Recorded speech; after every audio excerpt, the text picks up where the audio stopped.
السلام علیکم ورحمۃ اللہ تعالی وبرکاتہ لک الحمد یا اللہ والصلاۃ والسلام علیک یا سیدی یا رسول اللہ صلی اللہ تعالی علیہ وسلم۔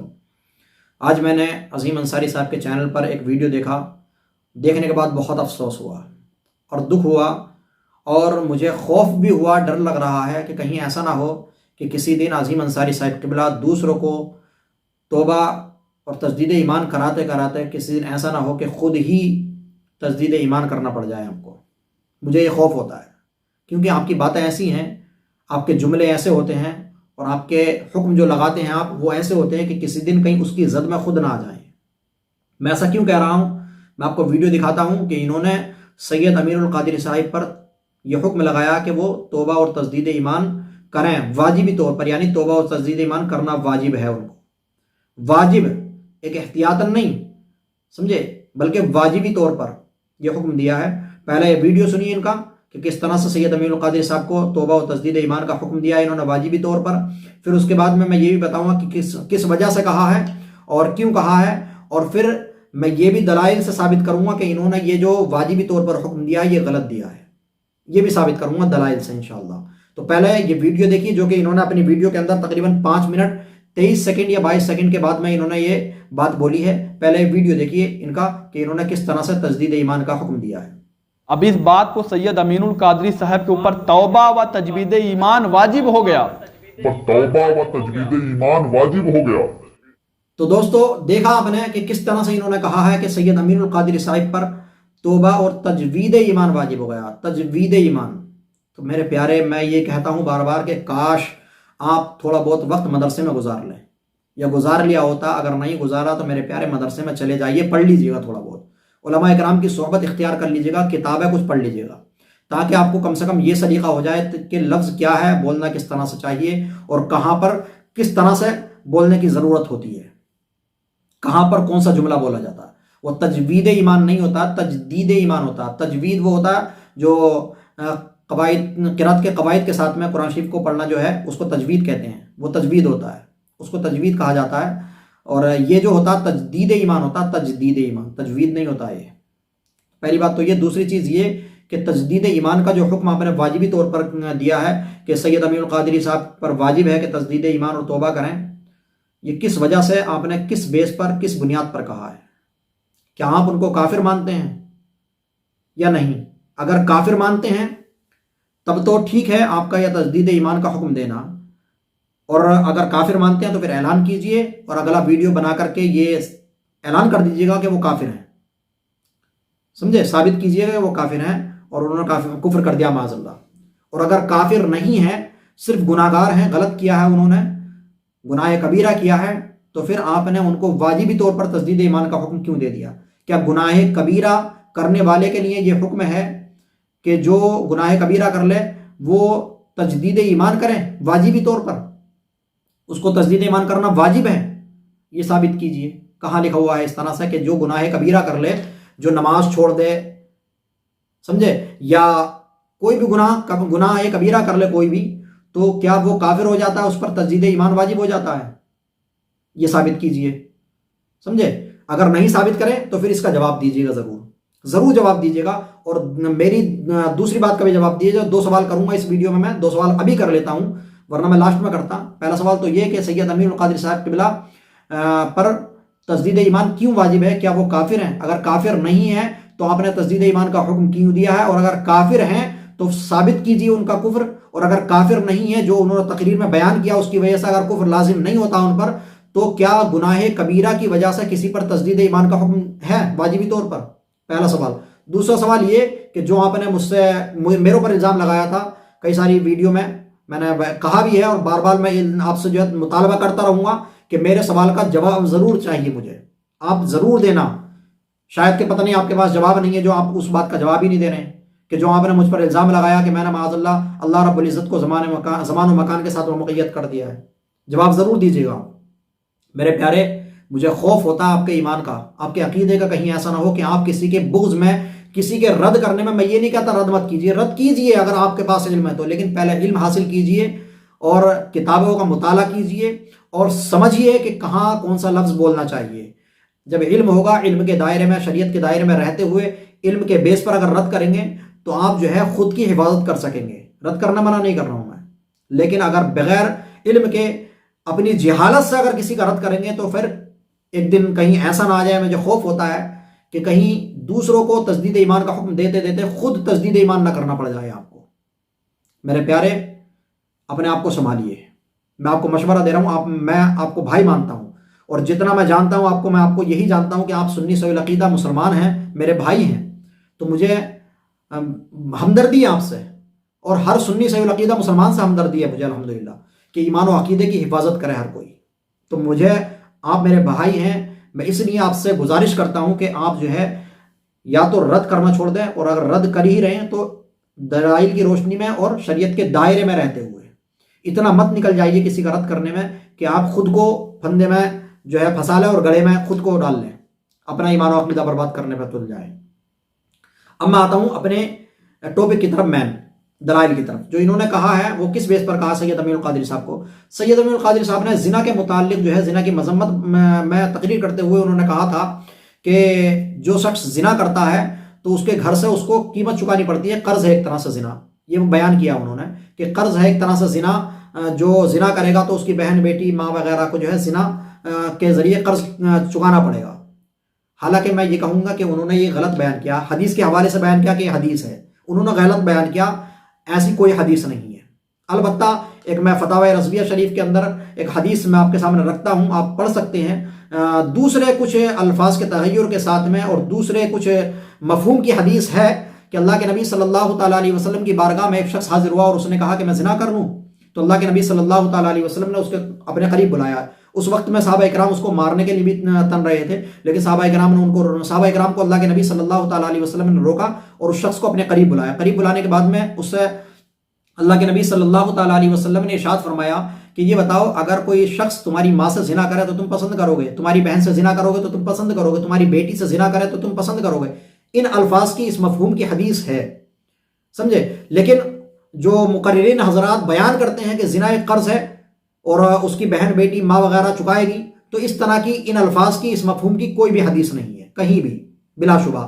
اور جو یہ کہے تو بلا شبہ وہ جھوٹ ہے اور جھوٹ باندھ رہا ہے. جو یہ کہہ رہا حدیث ہے یہ، تو وہ جھوٹ باندھ رہا ہے بلا شبہ. انہوں نے اپنی ویڈیو میں یہ ضرور کہا ہے کہ جھوٹ باندھ رہا ہے، لیکن جھوٹ باندھنے کی وجہ سے سید امین القادری صاحب پر جو ہے توبہ و تجدید ایمان کا حکم دے دیا واجبی طور پر. اب میں یہ دکھاؤں گا ان کو، یہ ثابت کروں گا کہ انہوں نے جو یہ تجدید ایمان کا حکم دیا واجبی طور پر، یہ غلط دیا ہے، یہ غلط دیا ہے. جو انہوں نے حدیث پیش کی تھی اللہ کے نبی صلی اللہ تعالیٰ علیہ وسلم کی حدیث پاک بخاری شریف کے حوالے سے، بخاری شریف ہے جو کہ حدیث نمبر 108 اور 107 وغیرہ، 108 106 کئی ساری حدیث ہے، اور بھی دوسری کتابوں کے اندر بھی یہ حدیث مل جائے گی. جو ہے الفاظ کے تغیر کے ساتھ میں الگ الگ انداز میں بہت ساری حدیثیں مل جائیں گی اس مفہوم کی کہ اللہ کے نبی صلی اللہ تعالیٰ علیہ وسلم نے ارشاد فرمایا من کذب علی فلیتبوأ مقعدہ من النار، کہ جس نے مجھ پر جھوٹ باندھا وہ اپنا ٹھکانہ جہنم میں بنا لے. تو اس مفہوم کی کچھ تغیر کے ساتھ میں بہت ساری حدیثیں آپ کو مل جائیں گی، بخاری کے اندر بھی، مسلم کے اندر بھی، اور دیگر کتب حدیث کے اندر بہت ساری حدیثیں آپ کو مل جائیں گی. تو اسی کے بیس پر انہوں نے جو ہے سید امین القادری صاحب کو تجدید ایمان کا حکم دے دیا واجبی طور پر. اب میں آپ کو بتا دوں کہ انہوں نے غلط کہا ہے یہ. کیوں؟ کیونکہ اس بیان کرنے کی وجہ سے، جو انہوں نے بیان کیا اس کی وجہ سے وہ کافر نہیں ہوئے ہیں، کافر نہیں ہوئے ہیں. میں یہ ثابت کرتا ہوں آپ کے سامنے. سب سے پہلے میں آپ کے سامنے جو ہے علامہ غلام رسول سعیدی صاحب قبلہ جو کہ پاکستان کے ہیں اور بہت بڑے عالم دین ہیں الحمدللہ، انہوں نے بھی کئی ویڈیو میں ان کا حوالے سے، کتاب کے حوالے سے ان کی جو ہے حوالے پیش کیے ہیں اور اسکرین شاٹ دکھائے ہیں. میں انہی کے حوالے سے یہ بیان کرتا ہوں اور یہ اسکرین شاٹ آپ کے سامنے رکھتا ہوں. انہی کی کتاب نعمت الباری بخاری شریف کی حدیث ہے، بخاری شریف کی شرح ہے، وہ بخاری شریف کی شرح نعمت الباری ہے. اسی کی جلد اول صفحہ نمبر 20 اور 21 کا حوالہ آپ کے سامنے رکھتا ہوں. اسکرین پر آپ کے موجود ہے، آپ خود پڑھ سکتے ہیں، میں آپ کو پڑھ کر کے سناتا ہوں. نبی کریم صلی اللہ تعالی علیہ وسلم پر جھوٹ باندھنا حرام ہے اور بہت سنگین گناہ کبیرہ ہے، لیکن اس سے وہ کافر نہیں ہوگا. یہ جو فرما رہے ہیں اسی حدیث کی شرح میں بیان فرما رہے ہیں علامہ غلام رسول سعیدی صاحب قبلہ کہ بہت سنگین گناہ کبیرہ ہے لیکن اس سے وہ کافر نہیں ہوگا. اور تجدید ایمان کا حکم کس سے دیا جاتا ہے؟ جو کافر ہو جاتا ہے، کافر نہیں ہوگا. ہاں، جو اس کو حلال اور جائز سمجھ کر کرے وہ کافر ہو جائے گا. یعنی اللہ کے نبی صلی اللہ تعالیٰ علیہ وسلم پر جھوٹ باندھنا جھوٹ باندھنا جان بوجھ کر کے جائز سمجھ کر کے کرے وہ کافر ہو جائے گا بلا شبہ، سمجھے؟ تو سید امین القادری صاحب قبلہ نے جو بیان کیا ہے وہ میں یقین کے ساتھ میں کہہ سکتا ہوں کہ ان کو علم نہیں ہے اس چیز کا کہ یہ حدیث نہیں ہے۔ اگر علم ہوتا تو وہ یہ جان بوجھ کر کے کہ حضور صلی اللہ تعالیٰ علیہ وسلم پر جھوٹ باندھوں گا میں، اس طرح کا تصور نہیں کیا جا سکتا۔ ایک سنی سے ایک سید سے پھر یہ تصور نہیں کیا جا سکتا۔ میں تو یہی کہوں گا ظن المؤمنین خیرہ کے تحت کہ تصور ہی نہیں کیا جا سکتا کہ وہ اللہ کے نبی صلی اللہ تعالیٰ علیہ وسلم پر جان بوجھ کر کے اور جائز سمجھ کر کے جھوٹ باندھیں، یہ نہیں ہو سکتا۔ ہاں وہ کم علمی کی وجہ سے وہ بیان کر رہے ہیں، ان کو علم نہیں ہے اس بات کا کہ یہ حدیث نہیں ہے، سمجھے؟ کم علمی ہے ان کی، جو کہ گناہ کبیرہ، بہت بڑا گناہ ہے۔ آگے کیا لکھتے ہیں کہ شیخ ابو محمد جوئنی نے کہا ہے کہ جس نے عمدن آپ پر جھوٹ باندھا وہ کافر ہو گیا، یعنی جان بوجھ کر کے، لیکن صحیح یہ ہے کہ جو حلال سمجھ کر آپ پر جھوٹ باندھے گا وہ کافر ہو جائے گا۔ صحیح کیا ہے کہ جو حلال سمجھ کر کے جائز سمجھ کر کے آپ پر جھوٹ باندھے گا وہ کافر ہو جائے گا۔ البتہ جو کم علمی کی وجہ سے جھوٹ باندھ رہا ہے وہ کافر نہیں بلکہ فاسق ہے، سمجھے؟ جیسا کہ لکھ رہے ہیں البتہ وہ شخص فاسق ہے اور اس کی کوئی روایت قبول نہیں کی جائے گی۔ نبی کریم صلی اللہ تعالیٰ علیہ وسلم پر جھوٹ باندھنا مطلقاً حرام ہے، خواہ وہ احکام میں ہو یا ترغیب اور ترہیب میں ہو یا مواعظ میں ہو، ان میں سے ہر کذب حرام ہے اور اکبر الکبائر میں سے ہے، بلا شبہ بہت بڑا گناہ ہے، بہت بڑا گناہ ہے، سمجھے؟ عام لوگوں پر گناہ جھوٹ باندھنے سے کہیں زیادہ بڑا گناہ ہے وہ، حالانکہ جھوٹ باندھنا کسی پر بھی گناہ ہے لیکن عام لوگوں پر جھوٹ باندھنے سے کہیں زیادہ بڑا گناہ اور سنگین جرم ہے وہ۔ آگے غلام رسول سعید صاحب قبلہ ہی صفحہ نمبر 419 اور 420 پہ لکھتے ہیں کہ نبی کریم صلی اللہ تعالیٰ علیہ وسلم کی طرف جھوٹی بات کو منسوب کرنا سنگین گناہ کبیرہ ہے۔ نبی کریم صلی اللہ تعالیٰ علیہ وسلم پر جھوٹ باندھنا دوزخ میں داخل ہونے کا سبب ہے، خواہ آپ کے دین کی تائید اور تقویت میں آپ کی طرف جھوٹی بات کی نسبت کی جائے یا آپ کے دین کو ضرر پہنچانے کے لیے آپ کی طرف جھوٹی بات کی نسبت کی جائے۔ اور اللہ تعالیٰ پر جھوٹ باندھنا بھی رسول اللہ صلی اللہ تعالیٰ علیہ وسلم پر جھوٹ باندھنے میں داخل ہے، کیونکہ آپ پر جھوٹ باندھنے کا معنی ہے دین کے حکام میں جھوٹی بات گڑھ کر اس کی رسول اللہ صلی اللہ تعالیٰ علیہ وسلم کی طرف نسبت کرنا، سمجھے؟ آگے لکھتے ہیں صفحہ نمبر 20 پر کہ یہ اعتراض کیا جائے کہ جھوٹ باندھنا تو ہر کسی پر گناہ ہے، تو اسی کے جواب میں لکھتے ہیں کہ رسول کریم صلی اللہ تعالیٰ علیہ وسلم پر جھوٹ باندھنا دوسرے لوگوں پر جھوٹ باندھنے کی بنسبت بہت سنگین ہے، کیونکہ آپ کی طرف جو جھوٹی بات گڑھ کر منسوب کی جائے اس کا تقاضا یہ ہوگا کہ وہ شرعی حکم ہے، اور جو لوگ اس کے جھوٹے ہونے پر مطلع نہیں ہوں گے وہ قیامت تک اس حکم پر عمل کرتے رہیں گے۔ عام لوگوں پر جھوٹ باندھنا بھی گناہ کبیرہ ہے، لیکن رسول کریم صلی اللہ تعالیٰ علیہ وسلم پر جھوٹ باندھنا بہت سنگین گناہ کبیرہ ہے۔ تو جیسا کہ اوپر بیان کیا اس میں کہ جہنم میں داخل ہونے کا سبب ہے، تو جھوٹ بولنا جھوٹ باندھنا تو وہ کسی پر بھی ہو وہ جہنم میں داخل ہونے کا سبب ہے، لیکن وہ دائمی طور پر نہیں، ہمیشگی کا نہیں، بلکہ اس کی سزا کاٹنے کے لیے جائیں گے، اور اللہ رب العزت چاہے تو اس کو معاف بھی فرما دے۔ لیکن اللہ کے نبی صلی اللہ تعالیٰ علیہ وسلم پر جھوٹ باندھنا بہت سنگین جرم ہے، بہت زیادہ سنگین جرم ہے، لیکن کافر نہیں کہیں گے ڈائریکٹ اس کو، جیسا کہ واجبی طور پر انہوں نے سید امین القادری صاحب پر حکم لگا دیا کہ وہ توبہ اور تجدید ایمان کرنا واجب ہے ان پر، سمجھے؟ اسی مفہوم کی حدیث دیکھیے آپ کے سامنے، عبارت جو ہے اسی حدیث کی شرح کے اندر عمدۃ القاری جو کہ علامہ بدر الدین عینی علیہ رحمۃ و رضوان کی ہے، انہی کے جلد نمبر 2 کے حوالے سے دیکھیے، میں آپ کے سامنے اسکرین شاٹ لگا رہا ہوں، یہ انہی کے کتاب کی عبارت ہے اور اسی مفہوم کی عبارت ہے، آپ خود انداز پڑھ سکتے ہیں، اس کو مطالعہ کر سکتے ہیں۔ اسی طرح حضرت علامہ مولانا مفتی عاقل صاحب قبلہ پرنسپل جامعہ رضویہ منظر اسلام، جو کہ اس وقت میں شرح لکھ رہے ہیں بخاری شریف کی امداد القاری کے نام سے، امداد القاری کے نام سے بخاری شریف کی شرح ہے، اور اس کی تقریباً 3 یا 4 جلدیں منظر عام پر آ گئی ہیں اور باقی کا کام چل رہا ہے الحمدللہ۔ تو وہ بھی اپنی کتاب امداد القاری کے اندر جلد نمبر 1 صفحہ نمبر 583 اور 584 پر کیا لکھتے ہیں میں آپ کے سامنے رکھتا ہوں اسی حدیث کی شرح میں۔ تنبیہات: اول، کسی پر جھوٹ باندھنا گناہ کبیرہ، بالخصوص نبی کریم صلی اللہ تعالیٰ علیہ وسلم پر جھوٹ باندھنا نہایت سنگین جرم اور سخت ترین گناہ ہے، اس لیے کہ اس کی حیثیت نبی کریم صلی اللہ تعالیٰ علیہ وسلم کے ارشاد کی ہو جائے گی، اور بحیثیت حدیث وہ قیامت تک باقی رہے گا، جو دین میں فساد کا اہم ذریعہ بنے گا۔ دوم، اگر کسی نے حضور نبی کریم صلی اللہ تعالیٰ علیہ وسلم کی طرف جھوٹ کی نسبت کر دی تو اکثر علماء فقہا نے فرمایا کہ اس کے بعد نہ تو اس کی روایت قبول کی جائے اور نہ اس کی شہادت، ہاں اگر سچی توبہ کر لے تو اصح قول پر اس کی شہادت اور روایت قبول ہوگی۔ سوم، حدیث گڑھنا مطلقاً حرام ہے، چاہے حکام سے متعلق ہو یا ترغیب و ترہیب سے، یا اعمال صالحہ کی فضیلت یا اعمال سیئہ کی شر و قباحت میں حدیثیں گڑھنا حرام ہے۔ سمجھے، حدیثیں گڑھنا حرام ہے۔ آگے لکھتے ہیں اسی حدیث کی شرح میں، اور آگے چہارم، جو جان بوجھ کر موضوع حدیث بیان کرے وہ بھی اس وعید میں داخل ہے جب تک کہ اس حدیث کا موضوع ہونا بیان نہ کرے۔ یہ عمدۃ القاری کے حوالے سے انہوں نے بیان کیا۔ تو اس میں بھی یہ ہے کہ جھوٹ باندھنا جو ہے، اس طرح سے بیان کرنا کوئی بھی حدیث جو ہے، یہ گناہ کبیرہ ہے۔ اب میں سوال کرتا ہوں ان سے کہ عظیم انصاری سے، کیا گناہ کبیرہ کرنے والا جو ہے کیا وہ کافر ہو جاتا ہے ڈائریکٹ؟ میں سوال کرنا چاہتا ہوں۔ اور اگر کافر نہیں ہوتا ہے تو تجدید ایمان کا واجبی طور پر حکم کس کو دیا جاتا ہے؟ کیا گناہ کبیرہ کرنے والے کو تجدید ایمان کا حکم دیا جاتا ہے واجبی طور پر؟ اگر نہیں تو پھر آپ نے کیوں دیا حکم؟ اور اگر ہاں تو پھر ثابت کیجئے کہ سید امین القادری نے کفر کیا ہے، اور اگر کفر کیا ہے تو کس بنا پر آپ کافر کہہ رہے ہیں؟ کس طرح سے کفر کیا انہوں نے؟ کیونکہ انہوں نے جو حدیث بیان کی ہے، حدیث کہہ کر کے جو واقعہ بیان کیا ہے، تو وہ انہوں نے کم علمی کی بنیاد پر کیا ہے، جو کہ غلط کیا ہے۔ میں بلا وجہ کسی کی حمایت نہیں کرتا، اور میں حمایت نہیں کر رہا ہوں ان کی اب بھی، لیکن میں صحیح اور غلط کو واضح کرتا ہوں کہ صحیح اور غلط کیا ہے۔ میرے پیارے، تھوڑا دماغ لگائیے اور عقل استعمال کیجئے اور سمجھیے کہ کون صحیح بول رہا ہے۔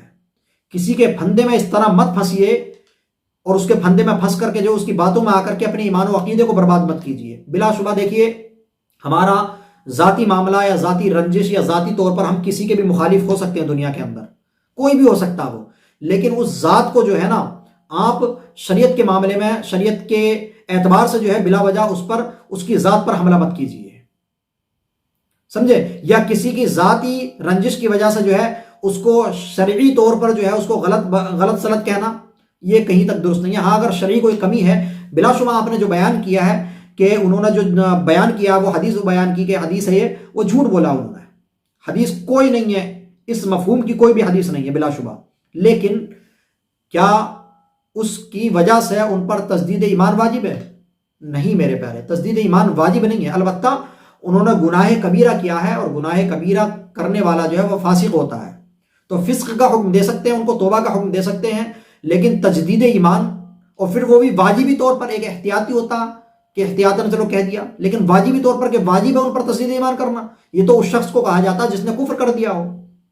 تو یا تو آپ ثابت کیجئے کفر، اور میرے والے سوال کا جو میرا سوال ہے کہ مجھ پر جو الزام لگایا تھا اس کا بھی جواب دیجئے آپ۔